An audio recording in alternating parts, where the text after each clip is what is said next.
an empire die? Does it collapse in one terrible moment? No, no. But there comes a time when its people no longer believe in it. Don't let the now destroy the forever. Ladies and gentlemen, and children of all ages, welcome. Hey there, movie buffs, Pedro here again with a review covering a title 40 years in the making. I'm talking about Megalopolis, Francis Ford Coppola's dream project that started as an idea during the shooting of Apocalypse Now during the late 1970s. Coppola first tried to make the project in the 1980s and once again in the early 2000s, but his personal financial situation and a lack of support from Hollywood majors prevented him from bringing his vision to life. In 2023, the production of the long-gestating project finally started with a 2024 Cannes Film Festival debut in sight. But Coppola's final output has been deemed polarizing at best. Is Megalopolis the commercial and creative flop everyone claims it is? Find out. As always, viewer beware, minor spoilers ahead, so if you haven't seen the movie yet, add this video to your queue and come back later. The action of Megalopolis is set in an alternate present day in New Rome, a futuristic, sprawling version of New York City which mirrors the ancient Roman Empire's political structure, where conflict brews between the ambitious architect Caesar Catalina, played by Adam Driver, who dreams of constructing a utopian city named Megalopolis using a revolutionary bioadaptive material called megalon, and Frank Cicero, played by Giancarlo Esposito, the conservative mayor of New Rome. Cicero, who launches a smear campaign against the architect, believes the project threatens the status quo and digs into the mysterious death of Caesar's wife to tarnish his reputation. Catalina's family is involved in his whole operation, mainly through his wealthy uncle, Hamilton Crassus III, played by Jon Voight.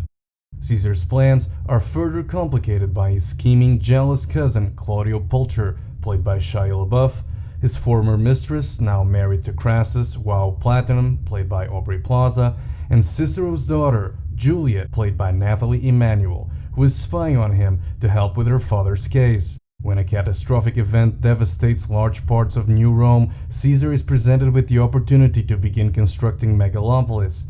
Despite political opposition and personal betrayal, he continues his vision as a power struggle between all the decision makers ensues with an uncertain outcome. As I mentioned before, there was a high chance we would never see this movie.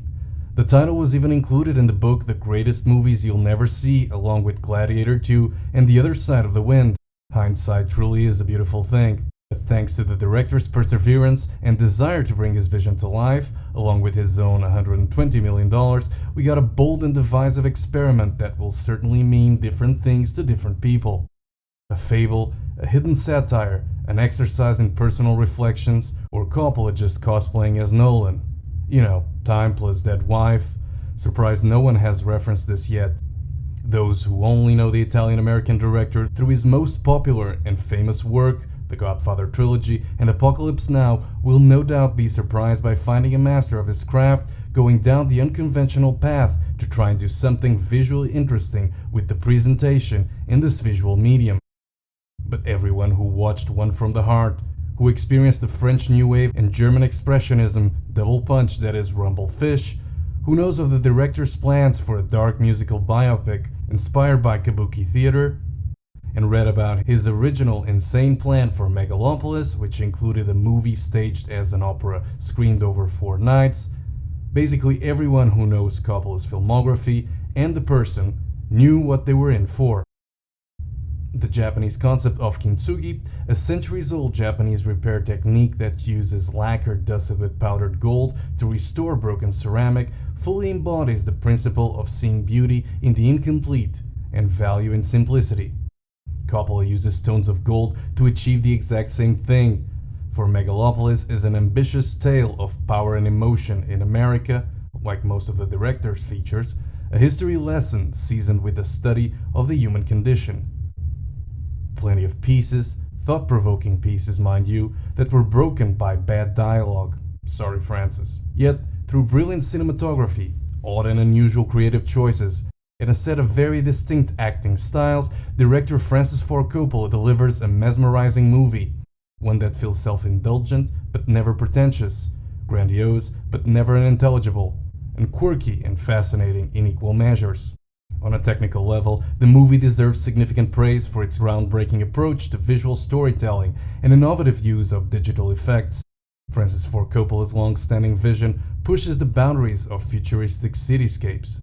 This is complemented with expansive, sweeping shots capturing both the grandeur of the setting and the intimacy of the characters' personal journeys.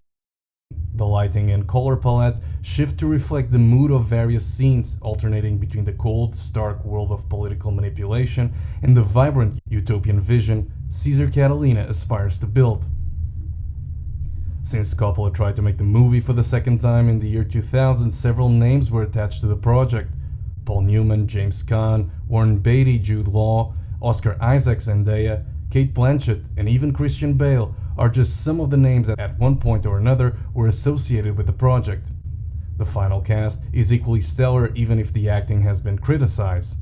Adam Driver has plenty of fun as Catalina, Jon Voight steals scene after scene, Giancarlo Esposito is as threatening as always, Aubrey Plaza dominates every scene she's in, Shia LaBeouf is, well, Shia LaBeouf, and Nathalie Emmanuel is a revelation.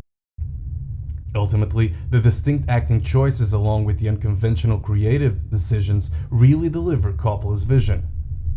Like Catalina's goal, the movie was always going to be controversial, but for a title that is so polarizing, and I do believe audiences were preconditioned to hate Megalopolis, Coppola presents us with unity in more ways than one. The plot, the sources for inspiration, and the cast are a union of old and new, with the inclusion of Coppola's old collaborators Lawrence Fishburne and Talia Shire, and newcomers Grace Vanderwaal and Chloe Finneman. Conservative and liberal, the inclusion of both Jon Voight and Dustin Hoffman. Reality and fiction, a movie that's inspired by both Death, The First 5,000 Years, and The Glass Bead Game. All of it is explored in the realm of history, the Roman Empire, and philosophy, Ayn Rand. Critics have attacked the movie on multiple fronts, but quirky acting and surreal visions didn't preclude poor things from being acclaimed, though I'll never understand why. Mediocre visual effects didn't stop the original Spider-Man from being a blockbuster.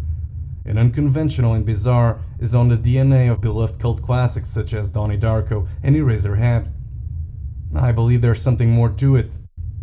In its essence, Megalopolis is a movie about change and the decline of powerful empires.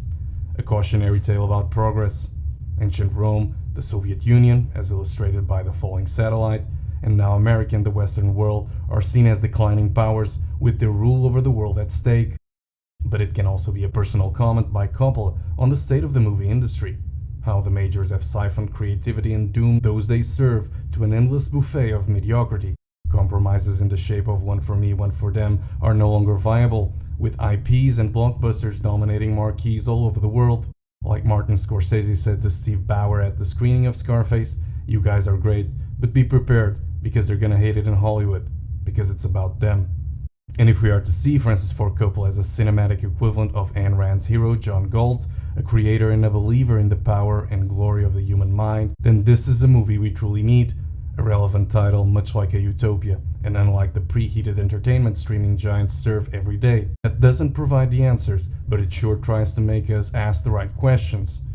Through a simple narrative framework, the title is accessible to even casual moviegoers, allowing all to reach the starting line for a big race in the shape of a debate. The obvious imagery of the Statue of Justice collapsing is a concept that anyone can grasp. Mediocre dialogue aside, there are no other flaws to point to a title that uses obvious yet impressive imagery to convey its message. Overall, the technical brilliance of Megalopolis enhances its narrative and character arcs, blending groundbreaking effects with masterful cinematography, production design, and sound, marking it as a visually captivating cinematic achievement, one of the year's best movie-going experiences.